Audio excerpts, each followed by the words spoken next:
หลวงพ่อลิต้นขน่อยในเด้อนี่ยังเราลูกขน่อยมันติดยาตะกี้ตะกอนก็เฮียนเก่งอยู่พอ14-15 ปีแล้วโอ้ยบอกคอยเลย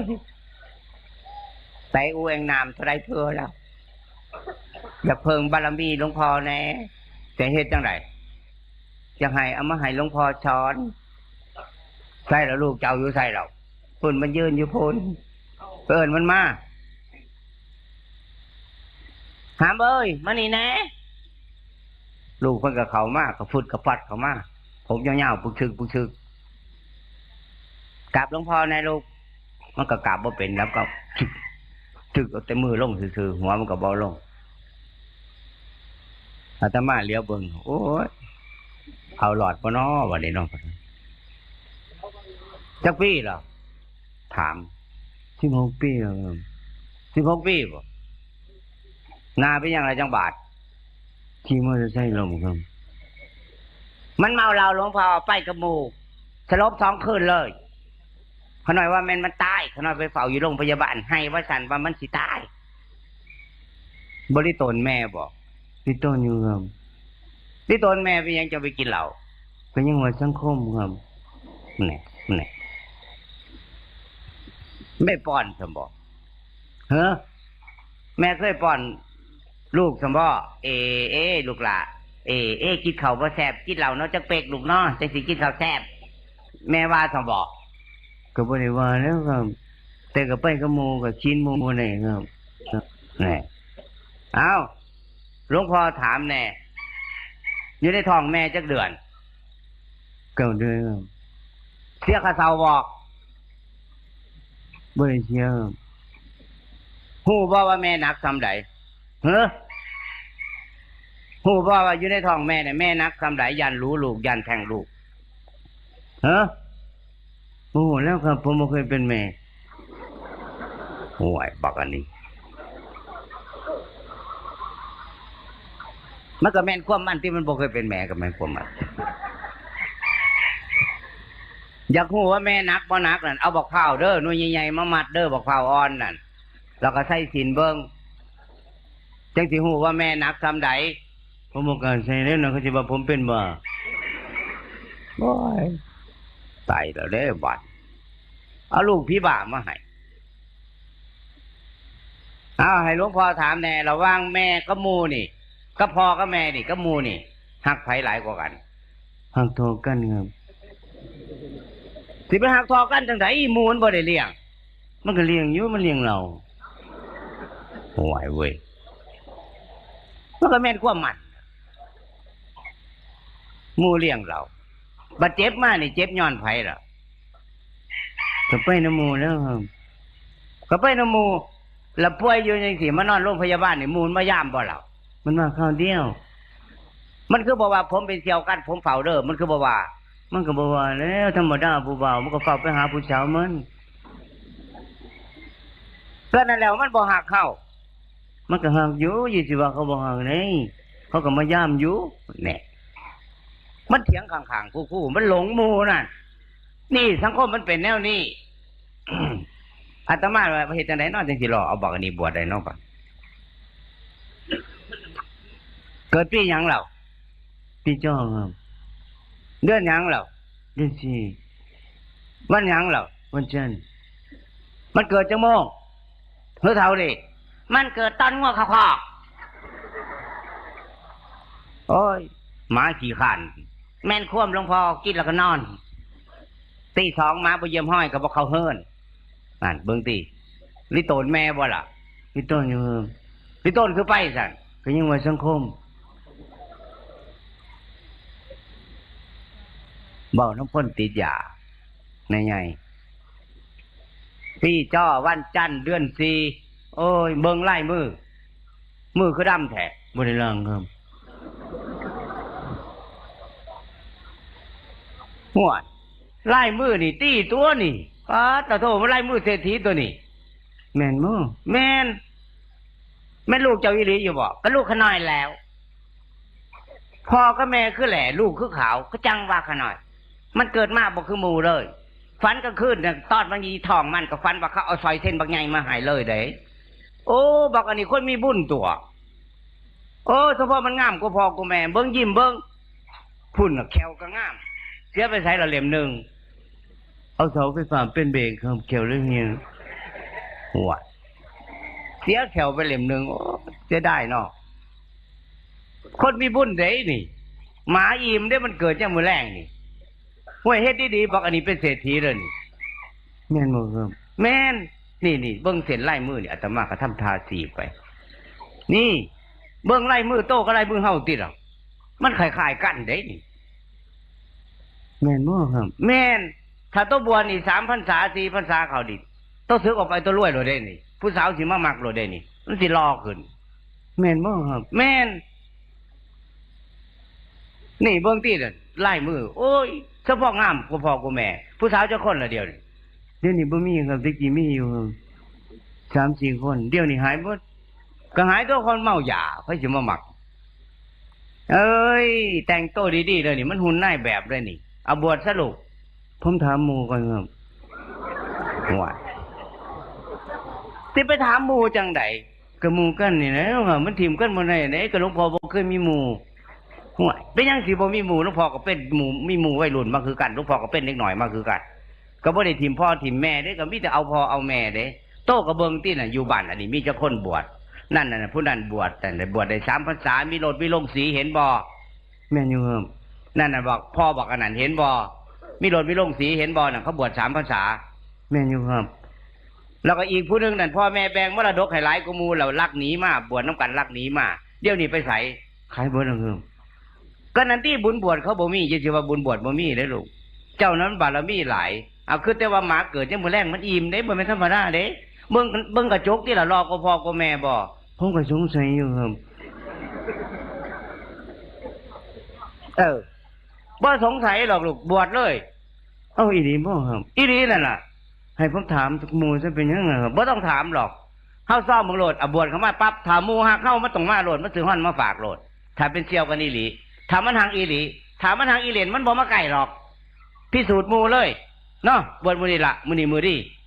เอาปานนั้นบ่ครับเอาเลยเอามื้อนี้ล่ะเอาก็เอาครับเอาแม่ไปเก็บดอกไม้ไว้ไปเก็บดอกพุธมาเด้อหาครูโดยเอิ้นพ่อมันมาเมียเพิ่นก็ออกไปพ่อมึงเอ้ยมาพี่แน่พ่อเพิ่นก็พะโวเข้ามาเมียเพิ่นก็พาไปเก็บดอกพุธพ่อเพิ่นเข้ามาก็กราบจึกคือกันกับลูกดีใจอยู่บ่ลูกสิบวชแม่นอีหลีมบ่อีหลีตัวมันสิบวชโตสิบ่ดีๆบ่หำบ่นิดๆนะเพราะมันคือดีแท้โอ้ยย่อมือทุกศอกเลยจะมันพอดีใจแห้งเลยอยากได้ยินคำนี้มาเฮิงแล้วอันใดก็สร้างบ่เถาะหัวสวนไหหน้าจะได้ก็เป็นของลูกอยู่แล้วบวชให้พ่อดีใจได้ลูกหลานชาถูกเลยจะเป็นดีใจแห้งพุ่นเมียเก็บดอกไม้มาพอดีหาครูเอาจานนี่ไปเอาเทียนไปหาครูเอาพิมพ์ให้เฮ็ดจังได๋หลวงพ่อเอาว่างหั่นละเอาพ่อกับแม่นั่งเฮียงกันนั่งติดกันเลยที่เราจะไปนั่งห่างนั่งคือแต่งงานใหม่นั่นนั่งเฮียงกันเอาลูกหันหน้าไปคุกเข่ากับแม่เพื่อกราบแม่เอาหัวลงในที่เราผู้มีบุญคือโตไม่ต้องเอาหัวลงอย่าเอาแต่ดากขึ้นที่เราเอาหัวลงเอากราบมันก็เฮ็ดน้ำบาดเอายกขันขึ้นก้มหัวลงนะโม3 จบนะโมหัวตายเราเด้อบาดพรบ่ได้บวชบอกก็ขนาดบ่ได้บวชอีหลีหลวงพ่อยอมรับเฉพาะลูกได้แต่นะโมเนาะว่าน้ำหลวงพ่อนะโมตัสสะภะคะวะโตอะระหะโตถ้าว่าจะจบว่าต่ออีกบัดนี้พ่อกับแม่ผู้เป็นพ่อของลูกลูกสิออกบวชเพื่อตอบแทนพระคุณที่พ่อให้กำเนิดที่แม่ให้น้ำนมและข้าวป้อนกำบันไดเคยเถียงพ่อเค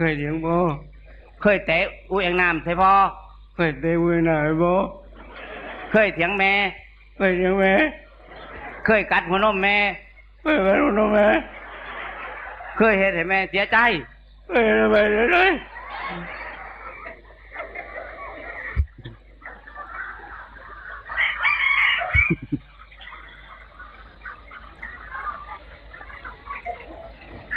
กำบันไดที่ลูกได้กระทำ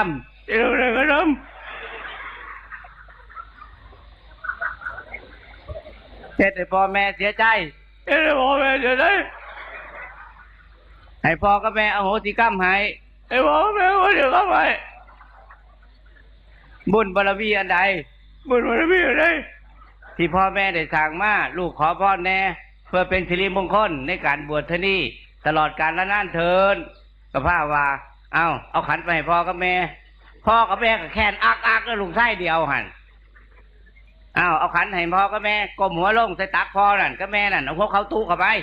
พ่อกับแม่จับหัวมันพ่อพวกก็จับหัวแม่พวกก็จับหัวมือหนึ่งก็จับขันน้ำกันว่าน้ำกำมันได้กำอะไรที่ลูกได้คิดที่แล้วลูกได้คิดที่แล้วแม่คือบอกว่าเราว่าไม่ได้ก็เลยแต่ว่าน้ำในที่เรากำมาได้ที่ลูกได้คิดที่แล้วลูกได้คิดที่แล้วพ่อกับแม่ขออนุโมทนาพ่อแม่ขออนุโมทนาให้ลูกตั้งใจบวชให้ลูกตั้งใจบวชให้พ่อแม่ได้เพิ่งทั้งผ้าเหลืองให้พ่อได้แม่ได้เพิ่งทั้งพ่อแม่ได้สั่งมาลูกขอพ่อนั่นพ่อขออุทิศให้ลูกตั้งใจบวชให้ลูกผู้ขาได้ตัดสู้ตลอดกาลและนานเทินเอาเป่าหัวให้มันแต่น้ำลายพร้อมมันจังขังห่วยเอามาหลดบวชได้ก็ละไม่ไงติดยาบ้าดื้อต่อดื้อเผาหันโรงเรียนเลยหมอนี่โมยานผู้ใดพอบวชเขามาปั๊บอาตมาก็เลยเบาน้ำดีๆนะเป็นจังไดล่ะลูกเป็นยังจังเผาโรงเรียนครูดาแห้งนี่นะดาบดาซื่อๆนี่ประกอบใส่ผมเลยผมยังไงก็เผามันเลยเนี่ยผมบอกให้เนี่ยผมวันนี้ไปผู้ใดเบาใหญ่เนี่ยผมยังใส่เลยมาสิบ่มายังใส่หลวงพ่อบอกมันยังแล้วครับผมยังว่าหลวงพ่อบอกน้ำดีกับผมยังใส่แล้วอยู่ไปอยู่มาพระผีบ่ามาอีก5 องค์ไม่ใหญ่ มีแต่สักไล่นักเลงทั้งนั้นใต้เราเรื่องกูบาดแต่พระดีๆกับอะไรน้องเขานั่นอะไรแต่พระผีบ่าเน้นผีบ่าใต้เราเรื่องบาดนี่ก็เลยเฮ็ดจะได้หนอพระกับไปพุกแน่น่ะไปพุกบิณฑบาตทำวัดน้ำเขาแน่คุณลุงแน่ไปทำวัดน้ำมูอย่าพุกอะไรอยู่บ้านมีไฟกวนอะไรแต่อะไรหลวงพ่อบ่มาเด้อพี่สิเตะอาตมาเลยว่าปล่อยมันซ่อมเพิ่งไปซ่อมมากมันก็เลยเอิญเน้นหน่อยนี่มาลุงเน้นมันนี่นะลูกยังครับซอยหลวงพ่อแน่ได้บอกซอยยังครับซอยสอนพานั่น5 องค์นั่นเขามาใหม่พวกซุ่มเนี่ยซักไล่นั่นก็มีนั่นซอยนี้ครับซอยสอนซอยหลวงพ่อเนี่ยสอนเมื่อใดนี่ครับเขาเตะผมนี่ครับสอนบ่แม่นให้ลูกไปสอนไปบอกเขาดอกลูกตี 3ให้ลูกตีละครั้งแล้วลูกเด้อแล้วก็มานั่งสมาธิอย่าปากบ่าย3 โมงก็ให้ลุงเน่นมาตีละครั้งอย่าปาก6 โมงแรงลุงเน่นตีละครั้งแล้วปั๊บก็นั่งสมาธิก่อนหมู่อย่าปากให้ลูกซอยหลวงพ่อเนี่ยเฮ็ดไปเนี่ยจะ10 กว่าหมื่นเดี๋ยวหลวงพ่อสิหาผู้แทนผู้ใดอยู่ครับตีละครั้งตี 3มาปั๊บเน่นกะตีบ่าย 3มาเน่นกะตีเราบ่ปากเฮ็ดแต่เวียกถูก็ถูก่อนพาซุ่มพิบาได้แต่ยืนเบิ่งนะบาดนี้นั่งสมาธิ6 โมงแรกนั่งสมาธิได้7 มื้ออาตมาได้โอกาสก็เลยเข้าไปนั่งเพิ่นก็เห็นอาตมาอยู่ดอกเพิ่นเริ่มคือพอนะมาก็มาห่มผ้าผูกคุณผู้สาวคุณไปบิณฑบาตพ่อผู้สาวบอกพ่อแล้วผู้สาวเก่าผมกับพ่อยกเขาก็ใส่บาตรอาตมาก็เลยบอกเป็นหยังกันเขามาในศาลาหลวงพ่อก็นั่งอยู่นี่หมู่พระหมู่เน่นก็นั่งอยู่นี่มันคือว่าเรื่องผู้สาวคือบ่ค้ำหัวเจ้าของว่าเจ้าของหัวโปกหรือบ่โปกคือบ่หูจักเก่งใจที่ว่าเจ้าของเป็นนักเลงสมบอก เขาเป็นนักเลงก็อย่าปากแข่งกันทีละเอาบ่ล่ะเอาบ่บวชแข่งกันทีละเอาบ่เอาบ่มิดอยู่บ้านให้ได้พ่อแม่ยากลำบากเป็นไพ่ต่อสังคมแล้วเขามาวัดก็จะมาสั่งความลำบากเลยบ่ลูกผู้ชายบ่ดิลูกผู้ชายสามศอกบ่กระจอกระนาตัวเมียดิฮะบวชเขามายังมาสั่งความรำคาญให้พ่อแม่ครูบาอาจารย์อีกเทศบ่ได้ไปถึกเดี๋ยวนี้แล้วศีลไปนุ่งกระเทยเฮ็ดชั่วอะไรเฮ็ดดีบ่ได้ปึกตายแต่บ่เห็นบ่เน้นไผตีละครั้งนี่ครับตีสามไผตีนี่ครับบ่ายสามไผตีนี่ครับยังก็มีแต่เน้นจักมือแล้วนี่เน้นตีจักมือจักมือแล้วครับยังก็มีแต่เน้นตีแล้วเน้นก็บ่ปากผ้าเป็นคนบ่หรือเป็นหยังเน้นกินข้าวทั้งหยังเน้นกินข้าวทั้งหูดังบอก